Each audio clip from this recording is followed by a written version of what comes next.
mga galawan ng katrabaho mong kupal. Una, magician. Ito yung malupit na katrabaho mong kaya mag-time in kahit wala pa sa opisina nyo.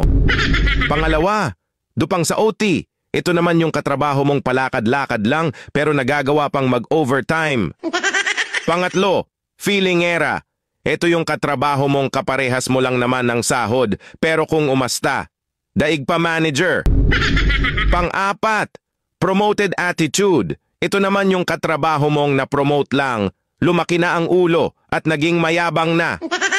Panglima, the sakto. Ito yung katrabaho mong eksakto lagi ang time in, never naging maaga, ayaw mag-OT at excited lagi umuwi naka-ready na agad ang bag kahit 10 minutes pa bago ang time out.